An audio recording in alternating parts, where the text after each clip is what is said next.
We are going to be looking at magics with Laguz. We've got a full moon with Laguz coming up next week. It is also Samhain, which is a Celtic festival, but this period of time is absolutely without doubt a time of working with the ancestors. It's a time when the veils are thin. Today is the first day of the half month of Hagalaz, which to me always sort of symbolizes the opening of the winter months. And we know that in the Anglo-Saxon tradition, Viking traditions, the day was thought of as starting at the time when night fell. And so there is a New Year-y vibe, but it is a New Year-y vibe of the old year sort of still being present, but starting to sort of die and decay and fade away, and the new year birthing through it, like the sort of daughter tree birthing while the trunk of the mother tree is still around, a sort of cocoon. And it is absolutely a time for communing with the ancestors across lots of different pagan and heathen spaces. So if you are celebrating today, happy celebrations. I'm certainly celebrating today and will be with my children later. We are going to be looking though at Laguz, which is the rune of water. It is a rune of the gateways between life and death, so it's very appropriate for this time of year. And we've got this gorgeous full moon in Laguz. And I want to say a caveat now, for those of you who are slightly squeamish, that we are going to be talking about bodily fluids. But only we. And only in a small amount, but it will be coming. I'll try and do it towards the end of the live. So if you're like, oh no, I don't, no, it's not for me and my sensibilities, you can stop me at that point. But we're going to be looking at some really simple rune magics and looking at working with Laguz for magic, which I'm finding it really fun doing this sort of letting fate decide how we're going to be working each time by looking at the lunar phase and thinking about the full moon phase as obviously being the time of the magician and of magics and of fruition, and then saying which rune is present for us to work with. And it means that we move out of the comfort zone where Laguz is often seen, which is in the realm of seership. So Laguz is often considered to be sacred to Frigga or Frigg, the queen of heaven. She is a seeress par excellence, and the shape of the Laguz rune, I don't have my cards to hand, apologies, which is the sort of vertical line with a little flick downwards at the bottom, is sometimes said to look like a drop spindle, and I can really feel that when I do spinning. I work with a drop spindle, and there is a great deal of magic associated with Laguz. Frigg is said to spin the threads of weird that the tapestry of being is then woven from by the Nornir from the clouds. She gathers it in as the fibers, and then she spins. So there is definitely magic inherent in Laguz. So one of the things that we can do to start, I've got my cup of tea here, if you've got a drink or something like that, one of the things I'm going to ask you to do is just sort of get your drink. If you don't have one to hand, then you can do this later, that's absolutely fine. Get your drink, just take a moment, put your hands around it and just connect with the liquid inside. It doesn't matter what it is, there will be water present in one sense or another in there. And you can close your eyes if you want to. Just connecting with the water as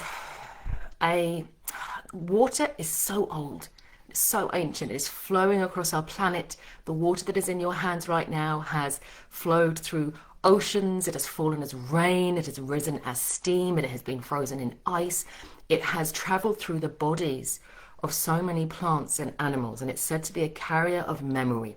So if it had no other magic in it at all, it would have the magic of that memory, of all of that experience, which is why it's so powerful, I think, for seers to work with.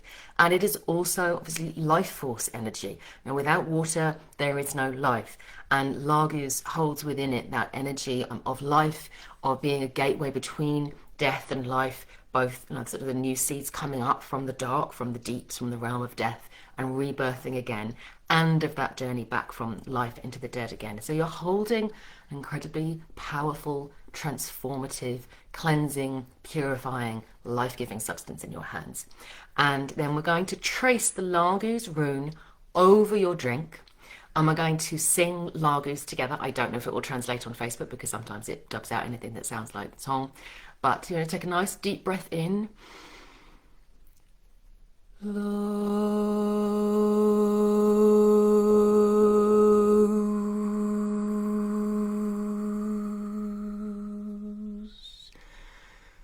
just holding your hand over your top of your drink's receptacle. If you've got a drinking horn, you are brilliant.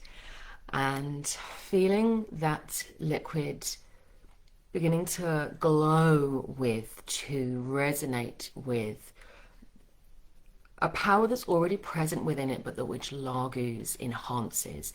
It potentizes the magic, it awakens the memory, and it brings forth the wisdom. Okay? And you can just drink that in your own time while we're doing the live together. Now, if you've never done rune magics before and you've just come to this live session, then I've given you a few little bits and pieces about the Laguz rune. Essentially what you're doing at this point, and it's absolutely fine that you're doing it, is you're doing what I think of as piggybacking. And you're piggybacking on the magic that every other person who's ever invoked Laguz into the world in the past has done. So they've created a sort of channel through which the energy of Laguz flows, through which, we actually, when we intone, when we say Laguz, it brings that energy up to the surface. And they've done that through building their kenning hoards, their creative and sage, research knowledge about the rune to the fore.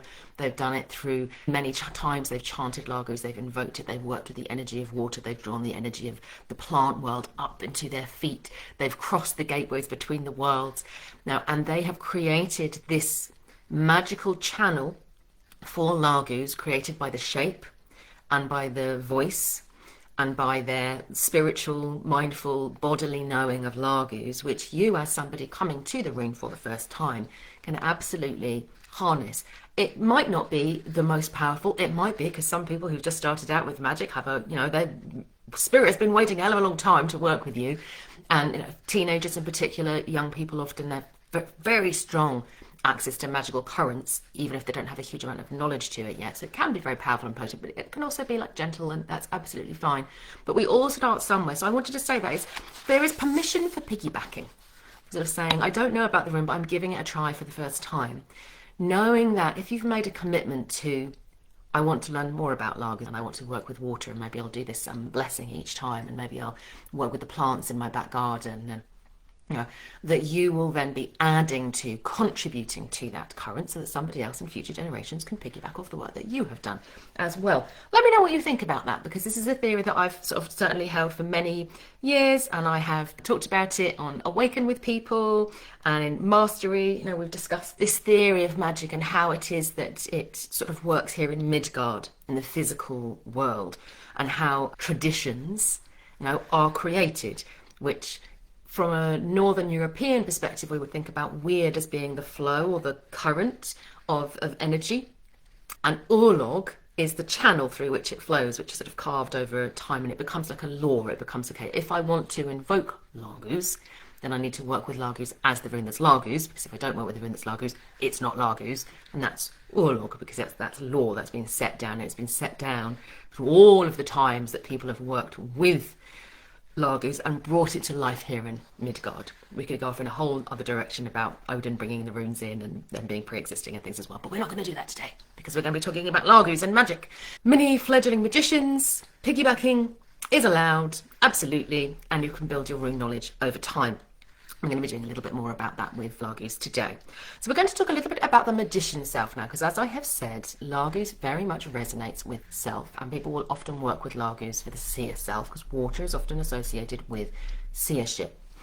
But this full moon has really brought to the fore for me some of the really important rebalancing aspects and the healing that Laguz can bring to the magician self in particular. So again, let me know, because I can see that there are people watching. Let me know when you think about your magician self. This is the part of you that manifests, the part of you that does spells, the part of you that creates your to-do list and then does it, the part of you that commits in the symbol rite to getting things done and does it, the part that draws the energy that you need into your sphere, transforms it and transmutes it and sends it out again changed. The changing, transforming part of you. And some people like the term magician, some people like sorcerer, some people like witch. What speaks to you? What speaks to you? I'd love to know, because I use magician for a reason, because it's got the word magic in it, and it was a word for me actually that I don't know many people who would say, I am a practicing magician, because we can get into the whole bunny being out of the hat thing. So it's quite useful for us to work with, because it doesn't come attached to a particular tradition necessarily. You might say, oh, I'm a ceremonial magician, but there'll be the ceremonial magician would be there on the top of that. Whereas if you say like witch, for example, people might say, oh, are you a hedge witch or are you a Wiccan? Or, so there's very sort of specific reason. We're talking about archetypes here. So we're talking about the archetype of the magician. And I can see a couple of people on the live that I know as well, and we've had conversations about this already. When I talk to people who are in a spiritual community, and I ask them about the magician self, more than any other part of the magical self, they will say, oh, that feels to me like a masculine energy. The magician self feels like a masculine energy. And some of that, maybe it's because it's like a directing, like will force active energy, and feminine energy is often seen as a more like passive receptive energy, so perhaps more associated with the seer self. But I think that it also brings in some of the, not just the archetype of the magician, but some of the stereotypes of the magician as well. So I'm thinking, for example, of Aleister Crowley, who said, he's got a definition of magic which I'm going to butcher now, which is the art and science of causing change in accordance with will was his definition of magic. And what's important there is the will piece. So we start to bring into our concept of the magician willpower, directive force. I'm deciding. There is control comes in very much, and we start to get this magic out in terms of the magician being in charge and exerting their will on the external world. I want this to happen. I do my magics in order to make it happen, and it's very specific, but also it's very, very directed. It's very controlled. Very often associated with fire energy or air energy. We have the wand. I don't have a wand to hand. I did have a wand to hand, and then one of my boys was like, oh, it's a wand, and they've taken it away. So the wand is like the directive phallic force that we use to cast the magic circle, and it's often seen as a fire energy or an air energy, which again in sort of classical elemental theory are often considered to be the masculine elements, where water and earth are often considered to be the feminine elements. So we get this sort of masculine idea of the magician who is seeking to control their environment and to impose their will on it in some way. I used to refer to inner sorceress, but recently I have, it's not going to let me see all of the comments. That's so frustrating. It'd be so nice if I could actually see your comments there. I'm so sorry, Tracy. I can see part of your comment, but not the whole thing. I'll see if I can come back to it. But inner sorceress, and there's another term there that it's just not letting me see. It's very frustrating. I do not know why. Seeker says, magician self gives me sparks, warmth, energy. Also not being able to see all of them here. Thought of magic. Let me see if I turn it up to the... No, that's also not working. One day they're going to sort it out. Ah, there we go. But recently I've been embracing witch. Oh, I like it. Inner sorceress, but recently embracing witch. And this is important, isn't it? These things are, yes, we can talk about typal energies that we're exploring, but also the identity comes into this as well, doesn't it? That sense of identity. Magician self gives me sparks, warmth, energy, the excitement of doing something, the thought of magic out there and to grab magic. Yeah, and there is that sort of warmth and that fiery energy which comes through. And it doesn't necessarily mean like a bad thing or a good thing, but to me there is a line that we sometimes cross from thinking about an archetype, just sort of very whole, and obviously the magician in their fullness wields all of the elements, into a stereotype of the magician that the Laguz rune in particular helps us to navigate and negotiate. And the other thing I wanted to say here is whenever we discuss feminine and masculine, it's such an easy shorthand. What I want to be really clear is that I'm not talking about male and female.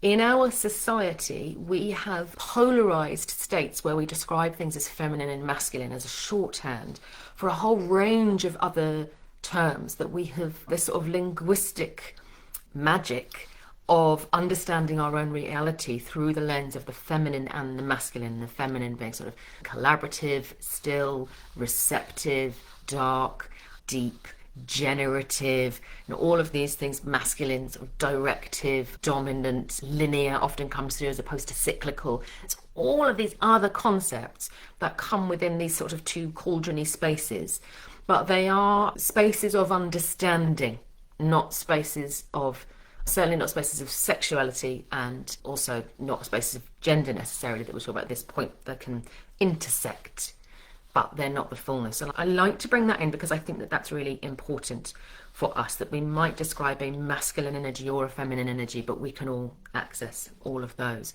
So Laguz invites us in to a more feminine practice of magic, by which are more receptive, more collaborative, more in partnership, more open to possibility.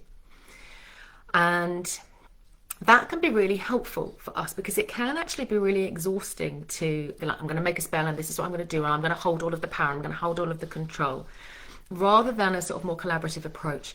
So we have, for example, Freya, who for me is always the sort of the magical self par excellence, because she sort of sits in the spaces and she does her magics and she does her seership, and she goes out there into the different world, which is space of the mystic. And she is a directive force, and she will, for example, she commissions the dwarves to make her great, either a sort of necklace or girdle, magical piece, but she does it in collaboration with them. So she's very happy at delegating, sharing control. She doesn't need to make it herself. She's like, I'm happy for somebody else to make it. She's got her queen energy there going on. She practices the art of Scythe, and she teaches it to Odin, so she's happy to share. Odin reciprocates and teaches back as well. And she is willing to become a hostage, to leave her home, Vanaheim, in order to have peace, to strike a peace deal with the Aesir. So she sort of puts herself forward and says, yes, I will be a hostage. But does she lose her sovereignty through that? Does she lose her power through that? No. She still remains incredibly powerful, but she is open to adaptation to what the universe sends her way. To saying, okay, yeah, that's happening, and I can try and control this. And if I try and do that, the peace between the sky gods and the earth gods will be broken. Do I care? No, the magician might be like, there's another way, I want another way. She's like, no, this seems to me, she's a pragmatist, this seems to be the best way forward, and I am willing to take on this role and evolve and adapt to it. So there's a fluidity of identity and a willingness to change and evolve and to sort of roll with the punches in that sense and to find a way through. And we find this with Frigg as well. The story of her son Balder is it's like a teaching tale, and I do think that many of the stories of the northern gods are teaching tales. The northern gods, they don't care about us knowing about their flaws. Look at my flaws! Like, Odin, I am a murderer. Thor, I've got a big stone lodged in my head and the shaft of my hammer is too short. They're deeply flawed, and I think that that's part of their wisdom path, is that they share their learnings from those experiences. And Frigg, she was a seeress, and she interpreted a dream of her son. So her son had a dream, and she as a seeress interpreted that dream. So he wanted a mystic excursion. He received information from spirit, and then she as a seeress interpreted that information, and they deduced that essentially he was going to die, at which point her magician self came forward and was like, no! And she did the thing. She did every single form of magic that she could, and it still didn't work. And that's part of her wisdom path. So she's known often now as a goddess of silence. She's understanding that there are some rites of passage and some paths that must be followed, even if we hate them. And she is such a powerful, comforting spirit for those of us who have suffered or experienced grief, where often we might say, well, if you were a really magical person, you would have all the money you wanted, and you would have the biggest house in the world and all of those things. And then, what we never go on with that was saying, if you were a really magical person, it doesn't seem to come up as frequently as you would have a big house, be really, really healthy, all of those things. There would be world peace. There would be no hunger. There would be no famine. There would be no nothing, And yet, all those things are still happening, aren't they? So there are limits to our magic, and the gods teach us that. Certainly in the Norse tradition, Anglo-Saxon traditions, they're not all knowing. They're not all knowing, all powerful deities, but they are incredibly wise, and they've trodden the path before us, and so they teach us of these magics. And Laguz teaches us of the ability to flow with the will of the universe and to work with it. So instead of it being seen as it is my will imposed onto the universe, which is a sort of receptive space, and it's just who has the most powerful will, who's going to win.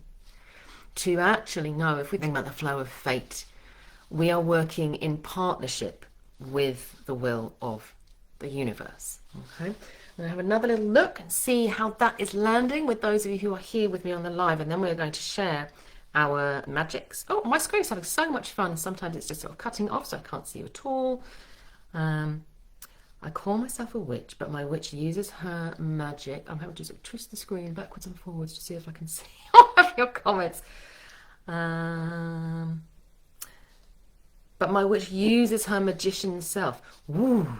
I like that. I really like that. And we can get really, I think it's really powerful to get really, really specific about this. Is how I am currently interacting with my magic. This is what the term witch means to me. This is what the term magician self means to me. This is how they are interacting together. Very, very intentional in the way in which we're working with our magics at the time. It's very, very powerful. So I've got 3 magics that I'm going to share with you that you can use to work with Laguz, which are about like being in flow. They're about being in flow. And this is very much about being the invitation. So instead of saying, for example, what I'm working at the moment on, like, so the big magic that I'm working on at the moment is that I'm aware that in Mag and Rose, and I love the community that I work with, and I've met a few fabulous teachers, and I've done a lot of reading and drawn a lot of my own conclusions, and I've done a lot of personal work and a lot of peer work with others. But I've never had a mentor who was like, they're my mentor and I'm following their path and I'm learning from their path. I haven't been active in like very, very active, like big personality, let's say, magical communities that are doing northern spiritual work and following sort of northern soul road. And because there seemed to be a lot of drama. I'm not going to be honest. There seemed to be a lot of drama, and I was like, I'm not sure if I want to be part of the drama. But I was a bit like, you know what? Sometimes you've got to find your brave and stand up for your thing. And I'm very aware in the world right now that, across all spiritual traditions, just across the world in general, there are narratives that I do not enjoy and that I don't want to be associated with. And I love this path. And I do not want it to be associated with anything that smacks of like racism, misogyny, bigotry, exclusion of people, my way or the highway, mate. I want to put an invitation out to the universe to find others to collaborate with who are also working in community and leading communities or supporting communities who have the same desire for inclusive space and inclusive practice and will not tolerate hate and cruelty, exclusion within their communities. But obviously that's a bit tricky to do, because how do you find out? But if you don't go into the community, how do you find out those things? So I don't want to do a magic like a fire magic where I say, right, so I'm going to connect with these types of people, and put my list out there. So I've worked with Laguz instead. So I was imagining how I wanted to feel from the types of conversations that I wanted to have. I want my heart to feel open. I want my jaw to feel like soft. I don't want that sort of sense of tensing that I'm having to, oh God, I want to be able to have curious conversations with people. So I felt that sort of sense of like leaning in and being interested in what somebody else has to say. Absolutely different opinions are more than welcome and encouraged. And there's so much that I don't know that I want to learn. And it's that sense of how do I want my body to feel when I make those types of connection.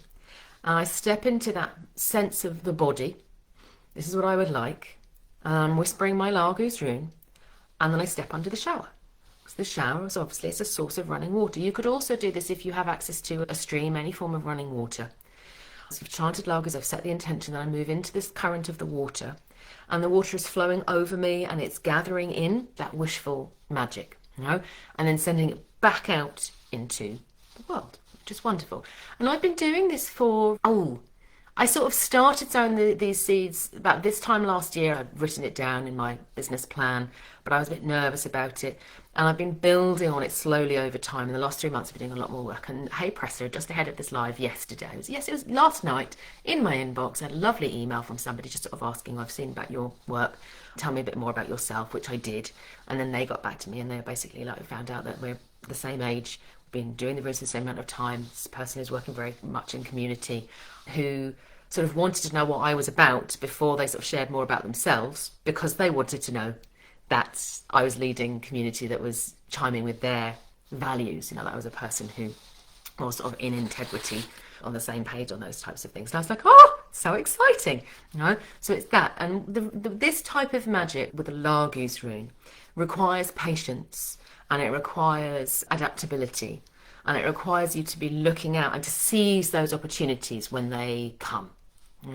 So I'll respond back. It's like little sort of breadcrumb trails, rather than I want to meet my next mentor, or I want to become a member of somebody else's community where I can sort of expand myself more, and I set that intention. What if that community didn't exist in that form? Possibly then I could end up somewhere that doesn't actually meet my needs for what I want, but it does meet the list, the shopping list that I've written. So this is much more about sort of embodied desire, and about really feeling that state of resonance in your body for what it is that you want, and then stepping into the current of water, which obviously then travels and circulates around the planet, and is going to draw those things to you sort of slowly but surely. Is Mercury in retrograde? I think Mercury is in retrograde. It either is or it's coming up very soon. I should know. That's terrible of me, isn't it? I'm fairly certain either it is or it's coming. So yeah, that's my first magic. Great for in the shower. Great for manifesting desires and doing that in an embodied way. Okay, magic 1. Magic 2 is with your drink or with your water, and this one is great for inner change and transformation that you want to bring. So Laguz, as I've said, is very cleansing, very powerful. It is healing, regenerative. It brings us back into that sort of like the plant life and the growth. What was it I wanted to say? No, we'll come back to that piece. I'll try and remember to talk about ecosystems of magic before we close. And it, what's the word I'm looking for?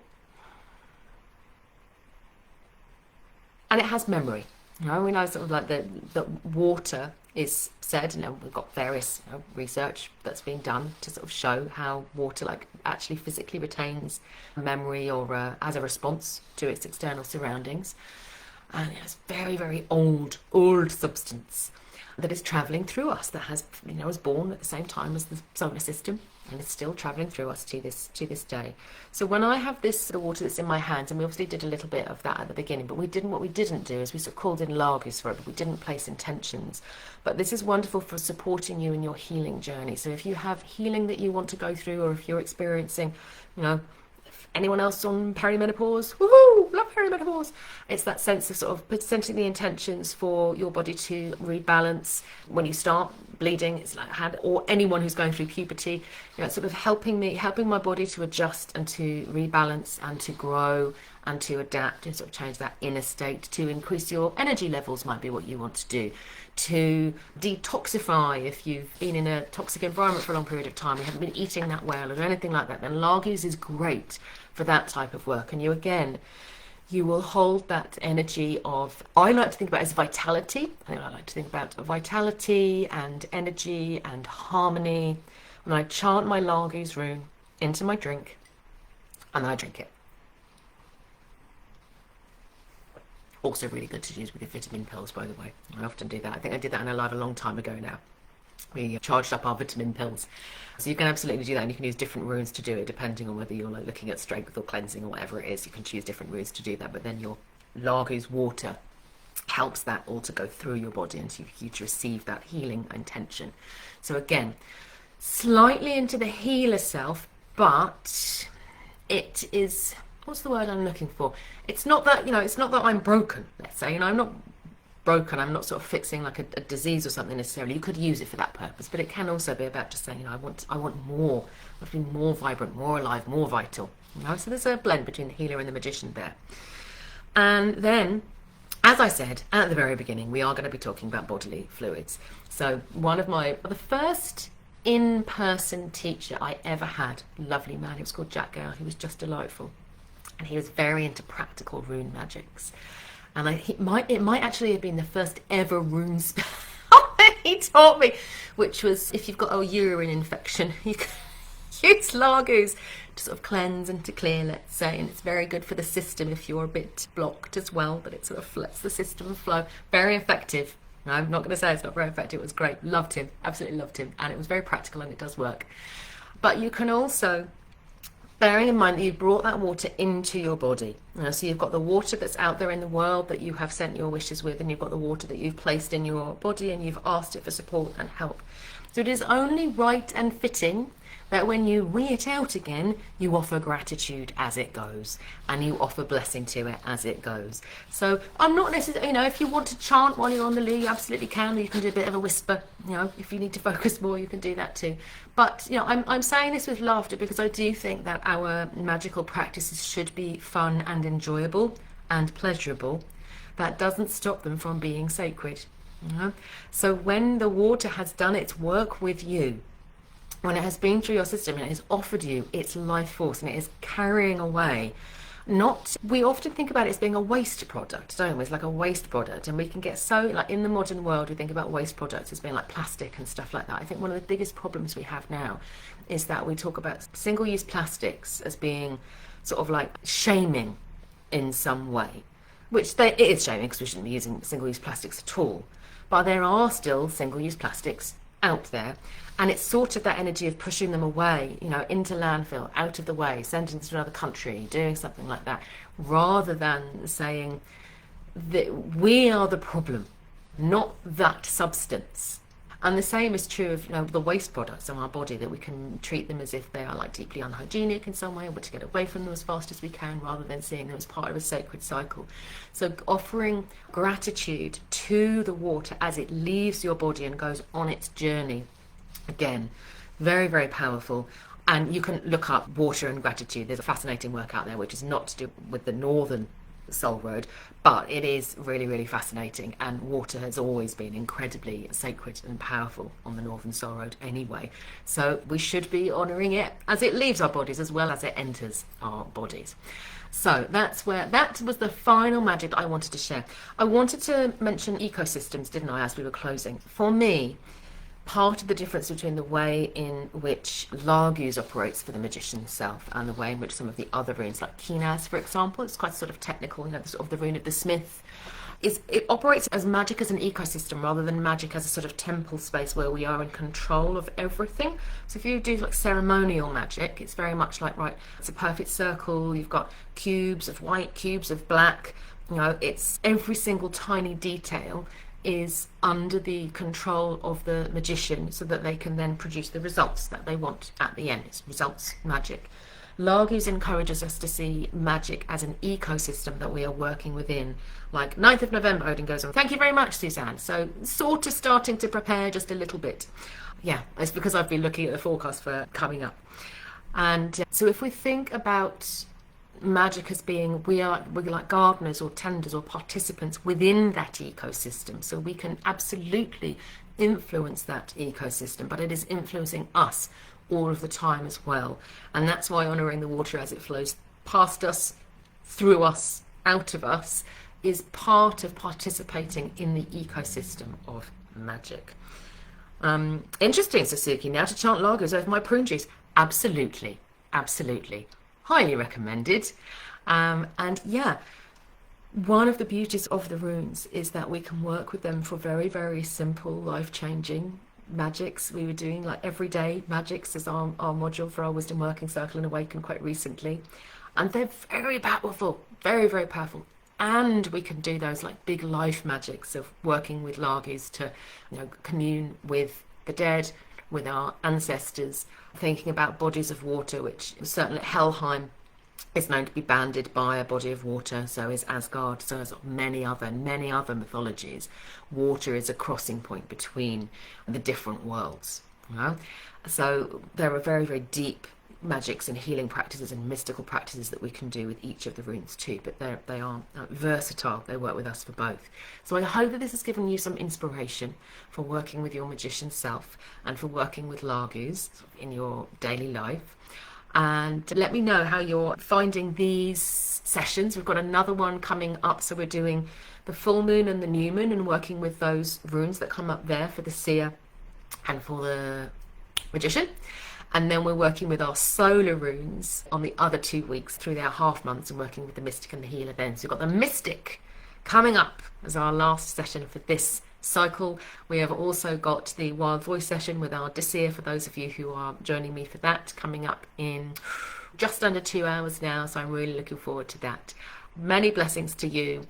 Final thing I wanted to mention is the Reclaim Your Seer retreat, which is happening on the 21st and the 22nd of November. We are finalising the booking web pages today so that will be open and available for you to book on. I'm really excited for that retreat coming up. It's a wonderful time to be working with the seer self and reclaiming the power of the seer at a very, very deep level. So look out for that too. Lots of love to you, and I will see you very soon. And thank you so much to those of you who waited around while we got Facebook on board with the fact that we wanted to commune together and do some magic.